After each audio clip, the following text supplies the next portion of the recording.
तुमच्या देवयोगाने तुम्हाला पुष्कळ असे दुःख बघायला आहे. आता तुम्ही सकाळी आपल्या घरी जा, आज समुद्र वस्त्र अलंकार झाला, त्यांचा तर एक गौरव केला. मग त्या साधूच्या पत्नीने जावयाला नमस्कार केला.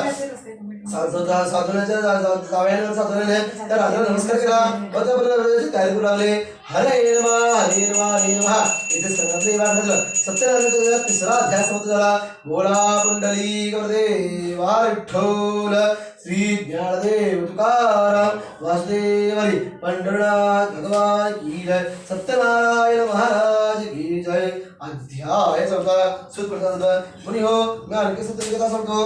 आता तो ऐकावी. पूर्वी मग त्या साधूने एक नौका ठरवून सर्व माल त्यावर भरला.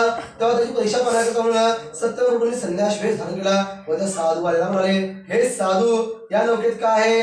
द्रव्याने चढून गेले 2 वाणे त्यांना उपहासाने म्हणाले, संन्यासी महाराज, आपल्याला द्रव पाहिजे आहे म्हणून विचारत काय, पण आमची नौका पाला आणि पाचोळ्याने भरलेली आहे. त्या सत्य भाषण करून भगवान तेवढे म्हणाले, तुझे म्हणणे खरे हो. असे म्हणतात तीरावर पडून बसले.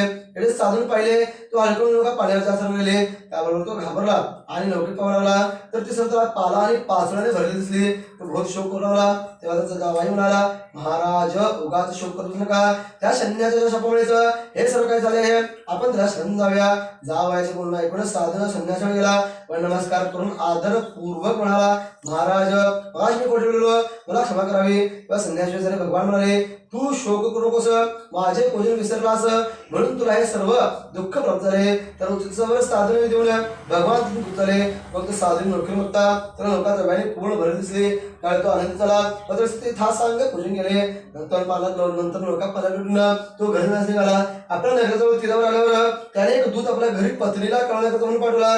दूताने सांगितलं, तुम्हाला ऐकून साधूची बायको पती दर्शनासाठी बंधाऱ्यावर गेली. जाताना मुलीला म्हणजे कलावतीला सत्यनारायण पूजन कर असे होती काही गेली. आईने सांगितल्याप्रमाणे कलावतीने सत्यनारायणाचे पूजन तर केले, पण ती पतीच्या दर्शनाला उत्सुक झाल्यामुळे तीर्थ आणि प्रसाद न घेता तशीच बंधाऱ्यावर गेली. त्यामुळे रायवाडीला सत्यप्रभूंनी तिचा पती पाण्यात बुडाला. ती पण ते शोकीने वाहिली होऊन जमिनीवर पडली. भयभीत झालेल्या साधू आणि त्याची पत्नी हा प्रकार पाहून अगदी आश्चर्यचकित झाले. घाबरून हे गेले होते. तर साधू म्हणाला, हे संकट टळलं तर स्वतःचे हा सांग भजन करणं. हे ऐकताच दीनदयाळ आकाश म्हणाले, हे साधू, जे कन्या तीर्थ आणि प्रसादात त्याग करून पती दर्शनासाठी म्हणून बंधार राहिले आहे, त्यामुळे हा प्रकार घडला आहे. ती घरी जाऊन तीर्थ आणि प्रसाद घेऊन येईल तर तिला तिने संशय प्राप्त होईल. या आकाशाने एक तास कलावती घरी गेली.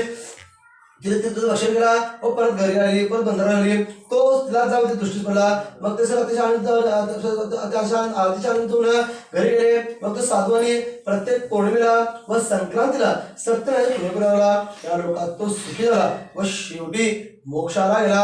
हरे नमः हरे नमः हरे नमः. येथे सर्वत्र वाकडलं सत्यनारायण कथेचा चौथा अध्याय समाप्त झाला. बोला पुंडलिक वरदेवा विठ्ठल श्री ज्ञानदेव तुकाराम वासुदेव हरी पंढरनाथ भगवान की जय. सत्यनारायण महाराज की जय. अध्याय 5वा सुप्रसाद मुनी हो. मी आणखी एक सत्यनारायणाची कथा सांगतो. आता त्या ऐकावी. पूर्वी अगत्याचा एक राजा गेला. एक दिवस मुर्ग्या म्हणजे शिकार करून करत असताना वाटेत त्याला वडाच्या झाडाजवळ काही गवळी भक्तिभावाने सत्यनारायणाचे पूजन करत असत दिसले. परंतु तो राजा पुढे गेला नाही व त्याने सत्यनारायण प्रभूंना नमस्कार सुद्धा केला नाही. तर सुद्धा त्या राजापुढे सत्यनारायणाचा प्रसंग ठरला. पण त्या राजाने सध्या आवेर केला नाही. तो फार दुःखी झाला. त्याचे 100 मुलगे, धनधान्य, संपत्ती सर्व नाश पावली. ही सत्यनारायणाची अवकृपा जाऊन राजा पुन्हा त्या गवळाजवळ गेला व भक्तियुक्तांत करणारे त्याने सत्य पूजन केले. त्यामुळे अगत्याचा राजा धन, पुत्र, ऐश्वर यांनी पुण्याचा संपूर्ण झाला. या लोकात तो सुखी झाला व शेवटी सत्यनारायण पुराणात गेला. जो कोणी अति दुर्लभ असे हे सत्यनारायणाचे व्रत करतो किंवा फल देणारी कथा भक्तिभावाने ऐकतो तर सत्यनारायण धनधान्य वगैरे वस्तूचा लाभ होतो. दारिद्र्याला धन मिळते. बंधनात असतो तो बंधनापासून मुक्त होतो. भीतीग्रस्त असेल तो भीतीपासून मुक्त होतो. यात संशय नाही. त्याला इच्छित सर्व फल मिळते. त्याला सत्यनारायण लोक प्राप्त होते. मुनी हो, असे सत्यनारायण मला सांगितले. हे व्रत केले असता मनुष्याच्या सर्व इच्छा पूर्ण जातात. या कलियुगात सर्व जीवांना दुःख नाशाचा हाच एक सोपा उपाय आहे. हरे नमः हरे नमः हरे नमः. इथे वाकडलं सत्यनारायण कथेचा 5वा अध्याय समाप्त झाला. बोला पुंडलिक वरदेवा विठ्ठल श्री ज्ञानदेव तुकाराम वासुदेव हरी पंढरनाथ भगवान की जय. सत्यनारायण महाराज की जय. स्वामी समर्थ महाराज की जय. आरती घ्या. जरा मागास तरी कसा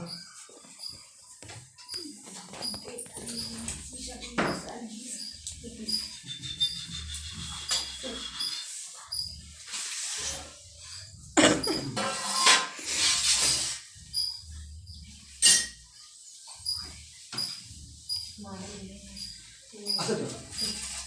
असं पोळी तिकडे हे असं सत्यनारायणचा घेऊन म्हणा नैवेद्य झाले तुला सापित खाद्य पहा नैवेद्यम अन्न महा नैवेद्यम सर्पयामी अंगावर कधी घेऊन हळदी घालून मग आरती करा सत्यनारायण प्राणा आहे स्वापाना आहे सगळ्याला इथं सोडायचं ओम प्राणा गोल पाणी घ्यायचं ओम प्राणा आहे स्वापाना आहे सगळ्याला सर्वणे स्वाहा मध्ये प्रासमध्ये करून नैवेद्यम ओम प्राणा आहे स्वापाना आहे सगळ्याला सर्वणे स्वाहा उत्तरा पुष्पमात्र क्षाल मकर क्षाल सर्वे करत तुम्हाला वासत तेवढ्या पण गेला मुखीपतामुळे वारिक दक्षिणामध्ये महाफलार्थ नारी केला ती महाफलदानांतर आम्ही इदं फल भयादेव सावितं प्रदस्तव तेन मे समलावर्ध देववेद जन्मजन्मी होरेन परतंत्र लोकं सुराज नारी महाफलदानांतर आम्ही नमस्कार मंगलार्तिक महाज्ञान दीपं दर्शयामि उभा कापूर हां कापूर हाय आले इकडेच आहे